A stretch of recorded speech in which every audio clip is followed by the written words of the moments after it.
The guest this week is Mark. Mark, it's lovely to have you here, and sitting behind a picture of your own house with quite a remarkable rainbow just almost hitting. Yes, it's not like this all the time. It's not like this all the time. But, so Mark, introduce yourself. Tell us who you're married to. Tell us about your family. Tell us, where that house is, and a little bit about yourself. Yeah, my name's Mark Can. Married to Rachel, and I have three lads. James, Jonathan and Joseph. Joseph still's living with us. Jonathan got married last year, and James is over in Bolton because he's self-isolating because a member of the family of the people he's living with is immunosuppressed, so we're not going to see him for a bit. Right. Which is a bit strange, but it's the way it's got to be during these strange times. Yeah, the house that you can see behind me is in Swinton. We don't own it all. We only own the one to my left. I don't know what that is to yours. Yeah. To your whatever. But and unfortunately, it doesn't always look like that. But no, it's a nice place. It's nice and quiet. We've got a school opposite us. So we've got sort of fields occasionally and that kind of thing. So yeah, there we go. But you're not from around here originally, are you? You what was it that made you think that, my lover?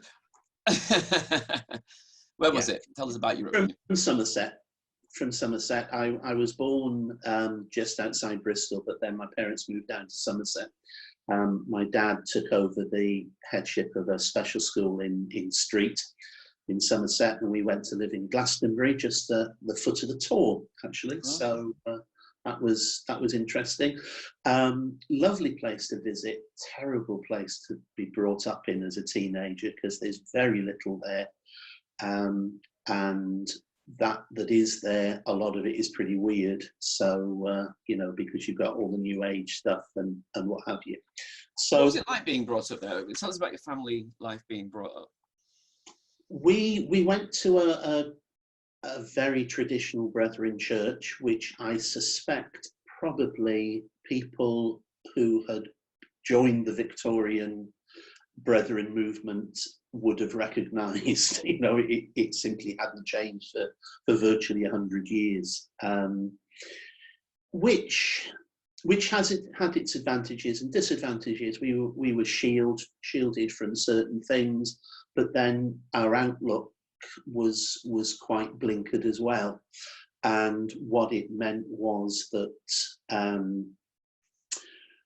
there were things that we simply weren't aware of, and issues in life that we simply weren't aware of.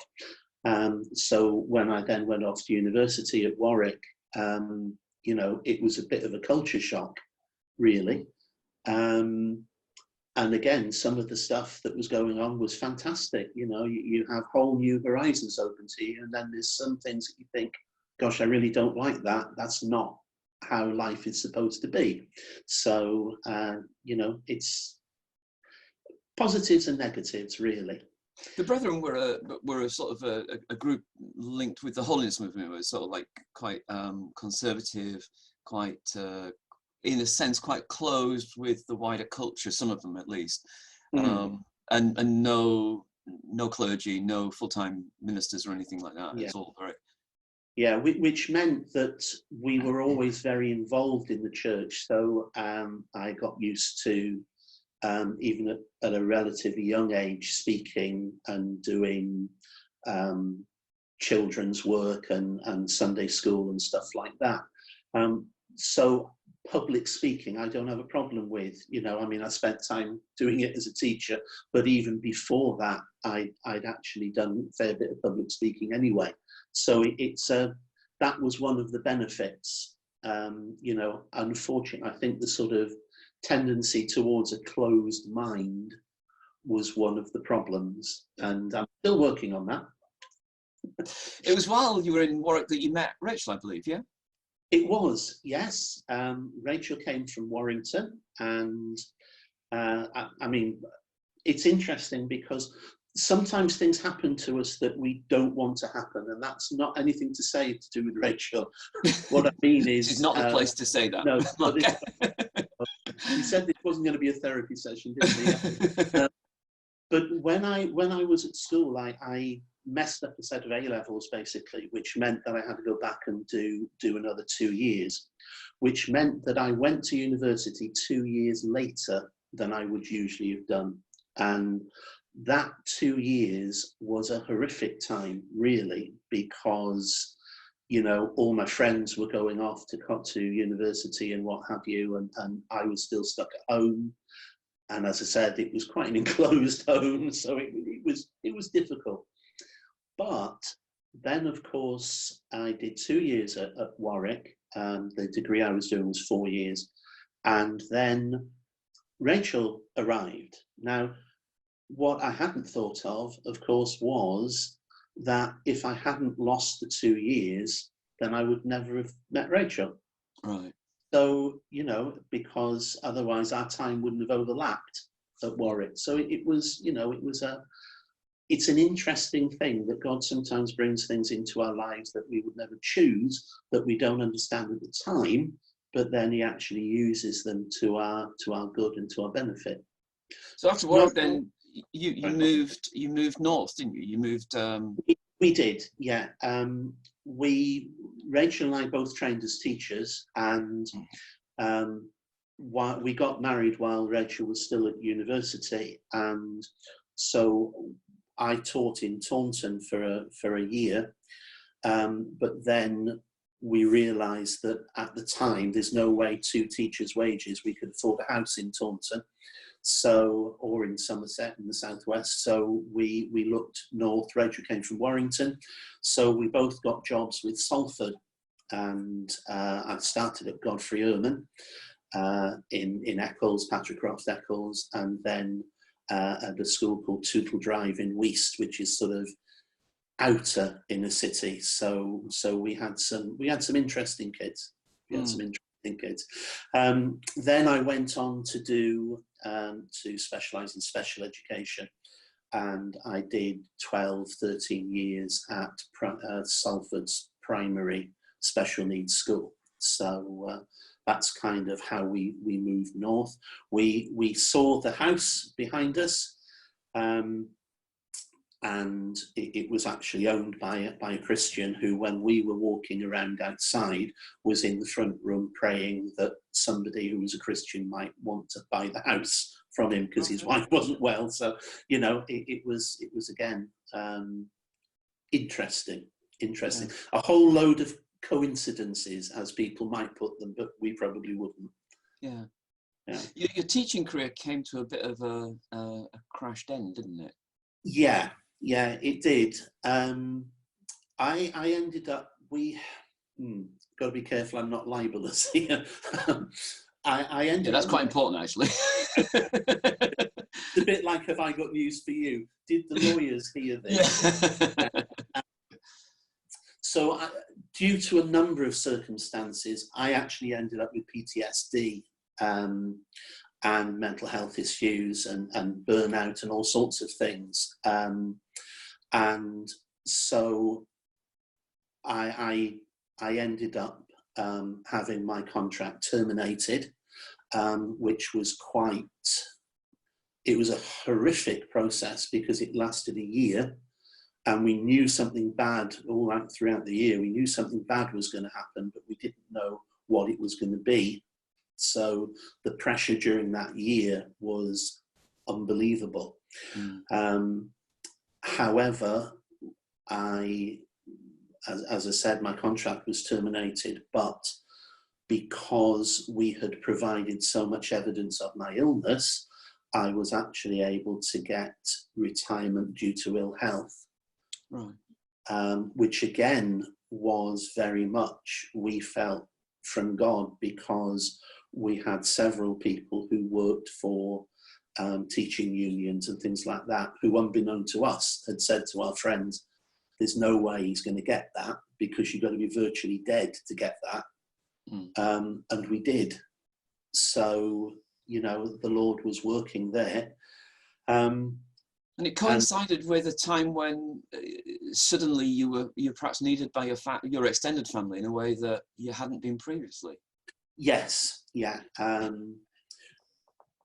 There were several things that happened within the family that meant that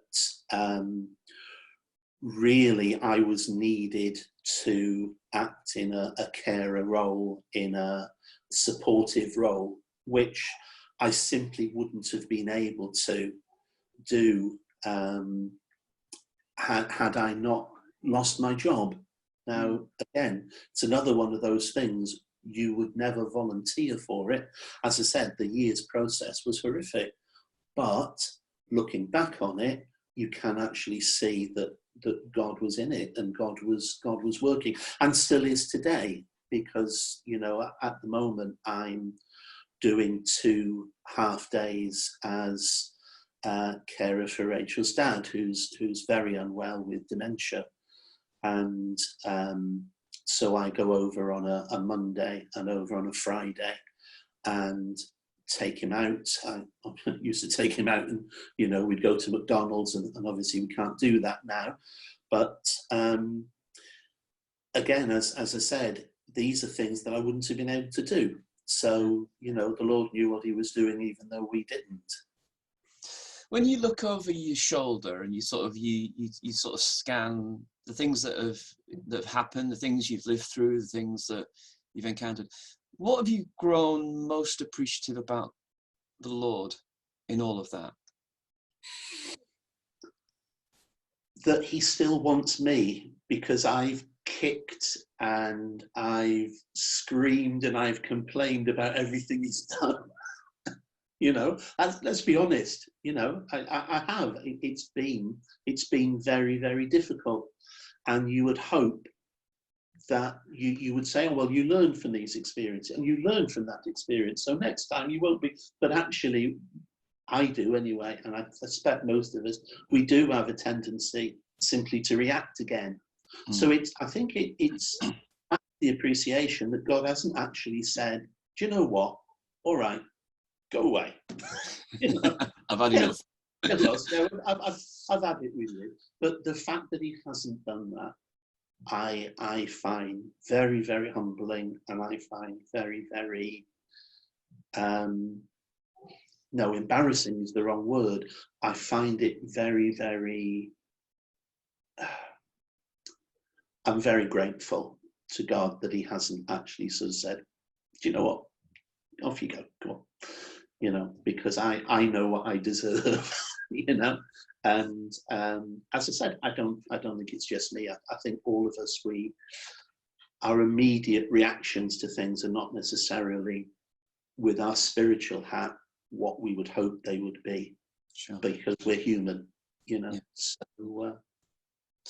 we're really appreciative of the fact that you and Rachel and Joe are part of the church, and you know, that you're able to be part of us and offer all that you bring to us. Well, change the shape of the church, you mean, Neil? Is that? Change the shape of the church. Every time someone comes, you change the shape of the church. We know exactly what we mean by that. If there was one thing you'd want to say to us as a church this week, what would it be? I think that we need to see what's happening as an opportunity. I think in the country in which we live, as Christians, we need to earn the right to be heard. And I think we have an opportunity right now to actually earn that right, to be the people that people remember. Do you know, when the coronavirus was on, it was that guy from the church down the road who got me the milk, or who checked that I was all right when nobody else bothered. You know, I think we need to pray for wisdom, to be given wisdom to know how to help people, because sometimes people will need cheering up and, you know, people laughing and joking. Sometimes they'll need exactly the opposite. And we need the wisdom to know which is the right way to deal with people. But I do think that looking at this as an opportunity, I think that is the key thing that I would say. And I will use also this quote that I've got that I've mentioned to you before, from a song: "Do not cry or be afraid. Some things only can be made in the storm."